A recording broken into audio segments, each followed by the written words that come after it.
Hello everyone. In this video, we will see how do we implement the Azure Landing Zone using Terraform. In our previous video, we already discussed a lot about Azure Landing Zone. So let's dive into the code. So Azure Landing Zone implementation, if you think of it, it's not that easy to do the Azure Landing Zone implementation all by yourself. So some of the key principles. So do not repeat any code. So remember, like I already talked about, composite module in Terraform. So you have to use that. So do not repeat even a single line of a code, right? And then again, running this code multiple times should not have any negative impact, right? So make sure, you're using the Terraform in such a way that if you run the code again and again, like a number of times, it's not going to have any negative impact. Automate everything. Do not do even a single step manually. By any means, if you happen to do any manual step, document. So as said, you're building, you're putting a lot of effort into building this Azure Landing Zone. So make sure you can clone the subscription implementation um, with a very minimal effort. For instance, like I'm going to show you like a dev and production. In some cases wherein like you wanted to have a other environment like QA release preview or whatever is that, right? You should be able to quickly copy the production, and create a subscription based on the existing subscription, without lot of changes, right? And always maintain your code in the code repository. So you have to create a kind of a main branch or a develop branch through which you should be able to deploy all your code. And I would say, like, do not try to build the Azure Landing Zone. If you really have to, make use of the existing landing zones, right? So like I in the previous video I already show lot about Azure partners. So you can contact the existing partners, and they will come up with the architect and the DevOps engineer who can deploy the landing zone, for you, right? You really don't have to build everything by yourself. If you happen to do so, definitely it is going to take lot of time, right? If you have that kind of a time, go ahead. Otherwise, don't do that. Just leverage the existing implementation, though you may end up paying bit. It's not going to be that small amount. Of course it is not going to be like, definitely I think it would cost you anywhere between 50K to 200K. It's what you will be spending to build the landing zone, but it worth it, right? So there is no other option we have here, because it takes that kind of a time, to build this, right? So anyway, so let's move forward. So first, I have a at the root level, I have a main.tf file. So this is going to be our starting point from where like our execution will start, right? So we will follow the exact reference pattern for this implementation, right? So we will have a management group, and like we have a connectivity subscription, and production, and dev production, and a DevOps. So that's all we are going to have it. Okay, let's go back. So first we will create a management module. So basically, like creating the uh, tenant, and within the tenant creating the management group, and subscription within that management group. It's all going to be the manual work. Of course, I said like don't do any manual work, which means that when you have the management group and subscription, deploying all these should not be a manual work. But then again, like creating this management group and all those subscription, it's part of a management, like it's a manual work. Again, you can do it through the landing zone, but that's not what most common thing that I have seen so far, right? Okay, anyway, so let's assume that you have a management group. The management group has a management subscription, development subscription, production subscription, DevOps subscription, and a connection subscription. That's all we are going to have. So again, as said, like no, you should be able to pass all the configuration, right? So this is where I'm keeping all these configuration details. Um, but again, like in an actual implementation, you will not be having this in the repository, right? Because it's not safe. So you will be creating the uh, environment variables in Azure DevOps library, right? So you just create a variable group, feed all this information, and read this information, safe and secure. Okay, so let's see like what do we have under the management subscription. So management subscription again. So if I go here under the management subscription, if I go under the management subscription, basically like we have a resource group, and the like it has a cost management, role assignment, policy, network watcher, defender, update manager, log analytics, automation account, dashboard, and all those. So let's go see here. So we will have a resource group. How do we create a resource group? Basically like it's all going to be resource group module. So that's what I was mentioning, right? So here, if you see here, we are not, you know, mm, we wanted to avoid the duplicates, right? So we will be using the composite module, right? So like here we are using a resource group. It's maybe a simple uh, module. It might not have a lot of code. So again, like it just calls the naming module again. So this is interesting, right? So I am not hard coding any names here, like anything it's hard coded here, right? If you see here, even for the naming, I have my like way of generating the name, right? So you just pass these parameters. This is again kind of a configurable, right? So maybe like as a client you wanted to have a different naming convention. All you need to do is that go to this particular module, naming generated module, make the necessary changes. That's it. So wherever it's referenced, it will automatically apply it, right? So you really don't have to do a control F and do a search and replace kind of a thing. So this is pretty simple, straightforward. So you just create a resource group. So you will have a resource group and a dashboard. For the sake of having a dashboard, we will be having a dashboard again. Like this dashboard, it's kind of going to be a uh, almost a empty dashboard, because everyone wanted to have a different implementation in the dashboard.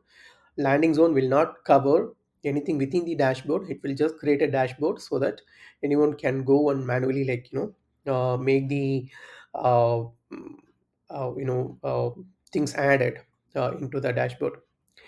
Then um then we will have a budget. So we wanted to monitor the spending, right? So that is what they are talking about. So cost management. So cost management, we will be having the budget. So it's again like customizable. So you can just create a new alert, new budget monitoring. Just copy this or create a new one, right? So again, you can read this information again from the TFR, but for simplicity, like it is kept here. So that's about budget and log analytics workspace. In the previous video, I mentioned that you wanted to have a centralized log analytics workspace, so that can be used to configure Sentinel. So that will always be part of a management subscription. We will have a log analytics workspace. Again, if you see here, this is all called a log analytics workspace to create the log analytics workspace. Security assignment. In most of the cases, we will be going with Azure Security Benchmark, but again depends.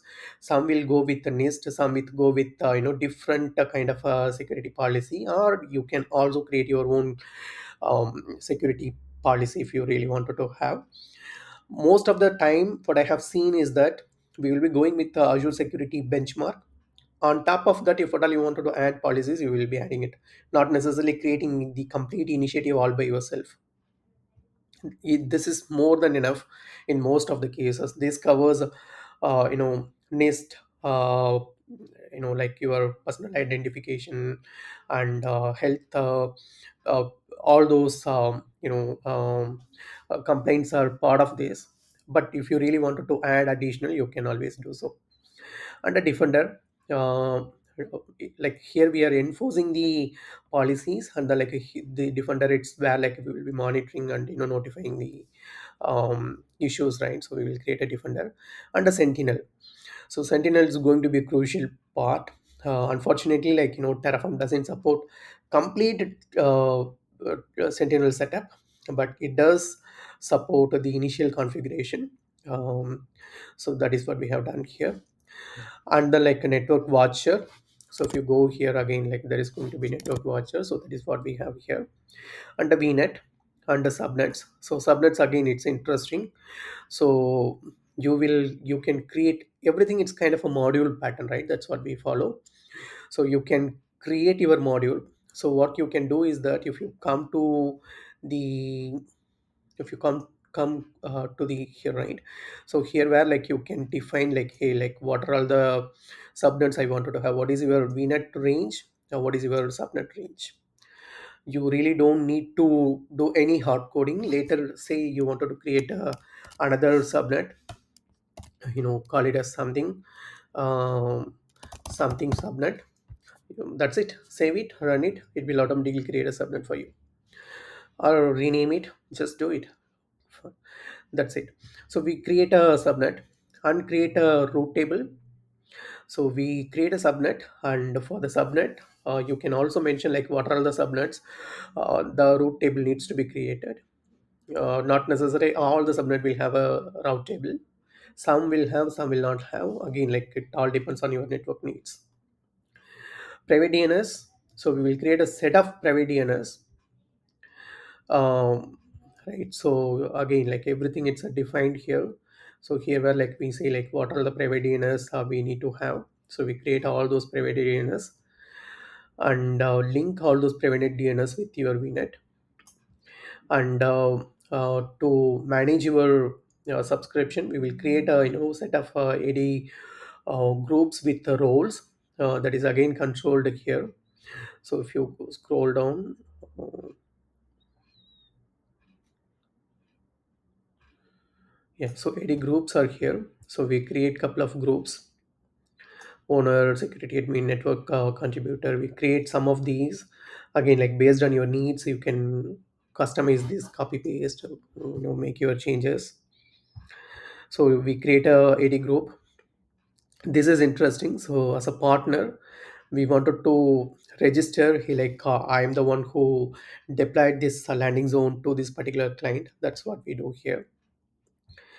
And automation app, so we create okay, so this is nothing but a ad application, so that the automation account can make use of it. So again, like this is interesting, right? So you can do lot of things here in the automation app. And then like automation account, again we discussed in our previous video the reason for this automation account, right? And some sample, like you can create a key vault, and also you can create some storage account. So if you go back here, so this implementation will cover the resource group creation, automation account, log analytics, cost management, role assignment policy, network watcher, defender, update manager. Again, like if you really need the virtual machine, then you will end up creating the update manager. Okay, now let's talk about the development subscription. So as we had in the management subscription, it's going to be almost the same. So you will have a resource group, you will have your budget. Also, you will have your activity log. Again, it depends. What are all the logs that you wanted to monitor, right? So, for instance, somebody creates a storage account or key vault, and somebody changes the permission. So, what are the things that you wanted to, get notified? That is controlled here. And again, like the security assessment. So, interesting thing is that this is kind of optional, right? So for our demo purposes, what I have done, you can also pause this, or you can just simply call that, because it is the default value.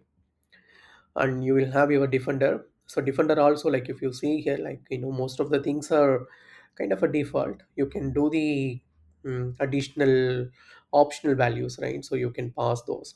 So you will create your vnet, subnet, route table. So here we will be creating a public DNS, which we did not do it in the management subscription. So here we will create a dev dot your domain, whatever is that, right? So if you see here dev dot your public domain, so we will create, and private DNS link, AD groups. So here we will create a APIM, because in my previous video I was talking about the network patterns, right? So there are quite a few patterns that we discussed. What is your network pattern? What is your security pattern? What is your operation pattern? What is your management pattern, and all those things, right? So this falls under your security, like network pattern. So how does your APIs will be exposed, right? So you have to cover all those in your landing zone, right? So we create a APIM. So here we call it as e-commerce, and like we create some APIM. Again, if you see here, this is not a public APIM. So this APIM, it's not exposed over the internet. This is the internal APIM. That is the beauty, right? Because you don't want to expose anything outside. And then like you have your APIs, sample APIs, just to showcase the pattern, right? So you create a APIM, you create a APIs, and how do you access these APIs from an external world? It's what we want to showcase, right? As part of a landing zone implementation. Again, you will have a web server again to show your network architecture, right? So you will have your web server here. You will have your web server in the production.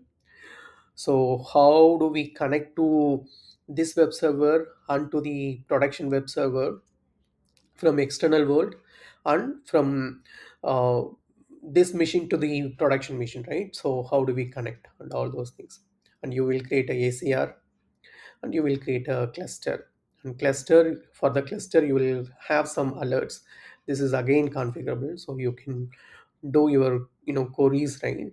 So your KQL queries, you can do it, so based on which you can send the alert. Everything, it's kind of a you can pass these values. So though some of these are hard coded here, again, like this module itself exposes all these attributes, so that you can pass the values either from here, or you can directly read it from the main Terraform TFVars, right? So it's up to you. And then like you can deploy your sample application, which I did not do it in this case, but again, as we have the cluster, we can deploy our application also. So that is what we have in the development subscription. So if you really scan through again, so you have a resource group, budget, activity alerts, security assessment, like policy assignment, and defender, vnet, subnet, route table, DNS, private DNS, AD groups, APIM, and add some APIs, create some virtual servers, ACR, and then like your Kubernetes cluster. Now we will see what we have in the production one. So production one, it's almost the identical to the development. So we will have your resource group, budget, activity, alerts, and policy assignment, defender, vnet, subnet, route table, DNS. So this time around, it is going to be your public DNS. So you will not have any prefix attached. QA.public domain, dev.public domain. This is production, so you don't want to have prod.public domain, right? So you will have your public domain. Private DNS, AT groups. So interestingly, if you see here you will have APM groups, because it is a production, right? So you wanted to follow the security pattern, right? So as a part of that, you wanted to leverage your PIM for groups, earlier known as PAM, privileged access management. So which you will have here. So it will create that kind of a group for you.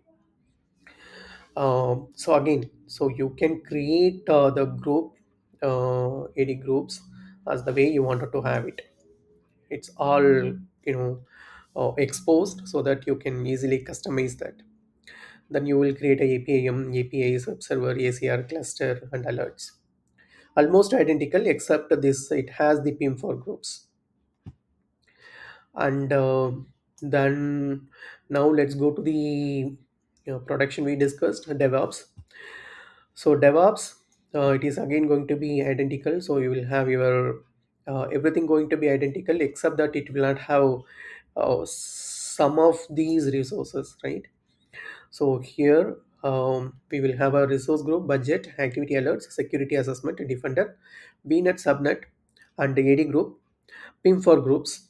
Uh, it's optional. You can keep this module in all the subscriptions or only in production.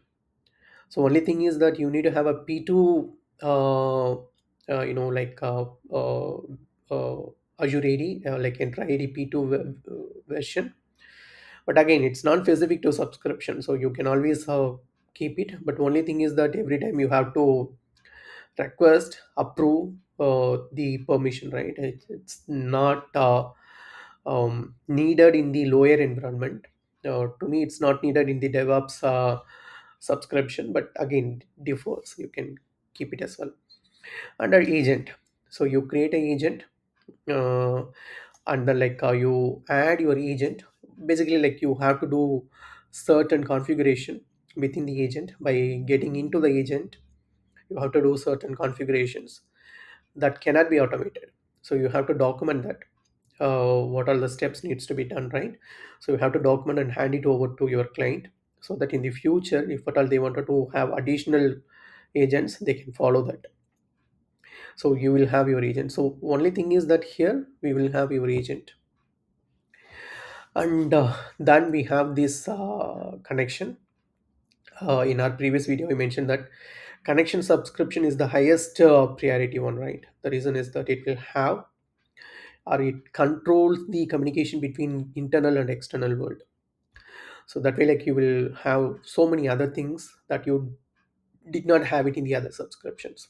So to start with, you will have a resource group, budget, policy assignment, defender, virtual van, uh, and the like your VNet, subnet, route table, bastion. So bastion, through the bastion you can reach the virtual machines within your infrastructure, firewall, gateway, front door. So in the previous module, production and development module, we created a APIM, right? Here we will create a front door. So the architecture is that you will deploy your cluster and apps in that particular cluster that will expose the APIs. Those APIs will be exposed through the APIM, and APIM will be attached to the front door. So front door will have your uh, web application firewall enabled. So anyone wanted to access your APIs, they will first hit the front door. From front door, they will go to the internal APIM. From internal APIM, you will have your all these policies that will do all the restrictions, and then finally it goes to the cluster. From cluster, it goes to the API applications. So that is the network pattern that we are talking about. So in case of a static application, so you will not have your APIM, rather you will have your internal FQDN for your application that you will attach to your front door. So which means that anyone wanted to access your static applications like front door, front end application, they will come to front door. From front door, they directly go to the cluster and access your application. And you will have your AD groups and a jump box. So anyone wanted to access any of the resources, they will come to your jump box, because like if you see here these clusters that we created, right? I forgot to mention that if you see here, these clusters are internal clusters. These clusters are accessible only within this subnet. You cannot access the APIs outside, like the what do you call, like the control pan. That is not accessible outside.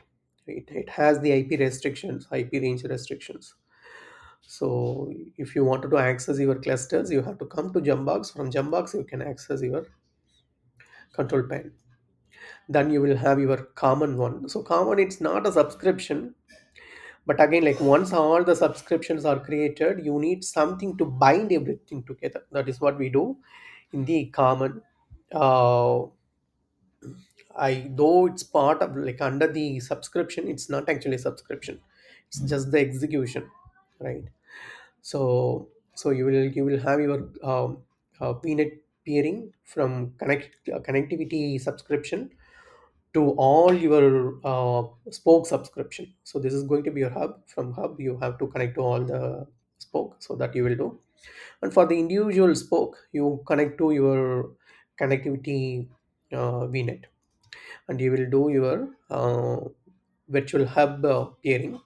So we created a virtual WAN. So we create a hub and connect your connectivity VNet to the hub. So that way, like anyone wanted to interact, they will connect to the connectivity subscription. From connectivity subscription, they go to the other VNets and route table for all those uh, routes that we create. Route table we created. So here we will create the update the routes. So basically, like every single thing should be routed through the firewall. So that's what we do here. So if you see here, like uh, yeah, it's kind of abstract. So when you create your firewall, it will actually like does the takes care of all this configuration for you. And then like privileged identity management. So in the previous module, like previous subscriptions, I talked about the ping for group. So here you will create you will enable ping like MFA, basically, and enable MFA, right? So you can do so. For now, like what I have done for this implementation, uh, we have done it only for a specific user, right? So not necessarily for all the user. So if you see here, it's for a specific user. But if you wanted to have it for all the users, first get it tested for a single user. Make sure like everything works. Make sure like you are not locking your admin account just by enabling this MFA. So once everything is done, then enable MFA for all of your users. So now if you see here, so we discussed about a lot of different modules, right? So if you go and see here, we have created so many modules, right? So if you see here, so these are all the modules that we have created. So it's so many modules that you may end up creating it. It also has some I was talking about from Kubernetes, how do we expose the APIs, and that's something that we have some sample applications here as well. So you will again, like there are a lot of modules that you will end up creating it. So now let me do the Terraform plan here. Terraform init and Terraform plan. So when you have your landing zone, you should not be commenting something here and there before your deployment, or doing a flag saying true, false, or whatever is that. If you do so, it's okay, but it's not the very good practice that to me, like just do a plan. Everything should be uh, do apply. Everything should be created at single go. You should not do some 50 percentage changes, and then like create another flag to make it like 80, make it another flag to make it 90. Okay, so I think that's all I have for this particular video. Thank you for watching.